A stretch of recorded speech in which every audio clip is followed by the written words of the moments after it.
"From the point of view of the criminal expert," said Sherlock Holmes, "London has become a singularly uninteresting city since the death of the late lamented Professor Moriarty." "I can hardly think that you would find many decent citizens to agree with you," I answered.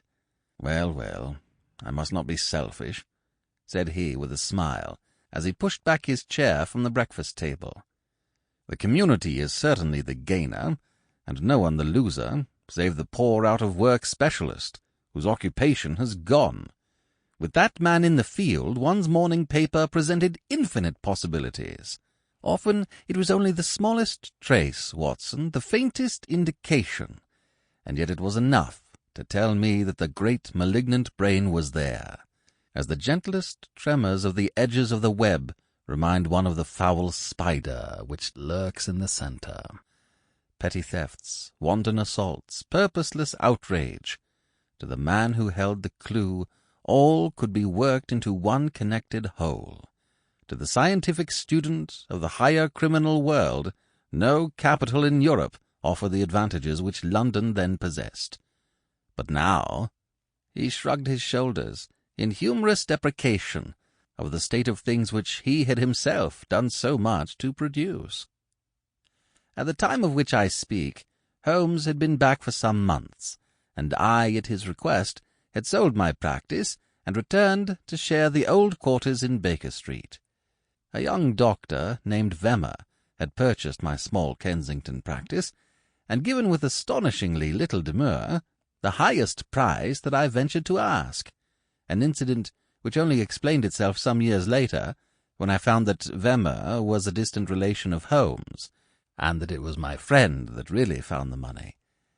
Our months of partnership had not been so uneventful as he had stated, for I find, on looking over my notes, that this period includes the case of the papers of ex-President Murillo, and also the shocking affair of the Dutch steamship Friesland, which so nearly cost us both our lives. His cold and proud nature was always averse, however, from anything in the shape of public applause, and he bound me in the most stringent terms to say no further word of himself, his methods, or his successes, a prohibition which, as I have explained, has only now been removed.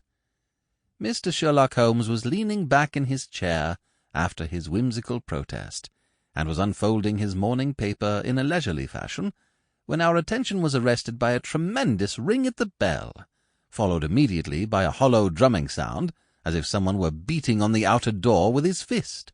As it opened, there came a tumultuous rush into the hall, rapid feet clattered up the stair, and an instant later a wild-eyed and frantic young man, pale, dishevelled, and palpitating, burst into the room.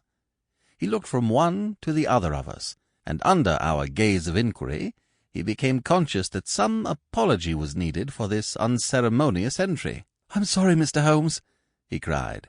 "You mustn't blame me. I am nearly mad. Mr. Holmes, I am the unhappy John Hector McFarlane."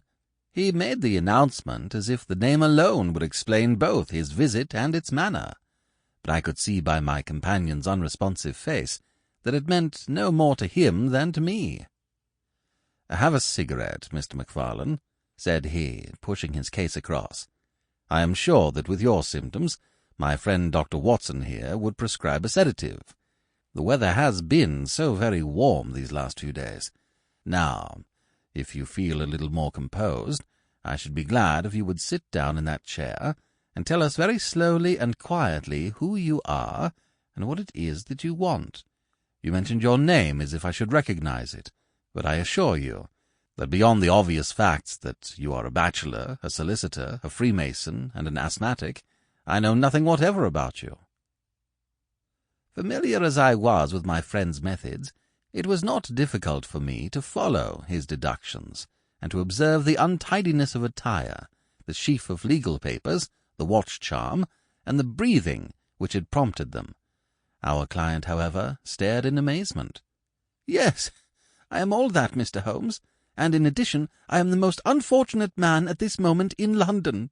For heaven's sake, don't abandon me, Mr. Holmes. If they come to arrest me before I have finished my story, make them give me time, so that I may tell you the whole truth. I could go to jail happy if I knew that you were working.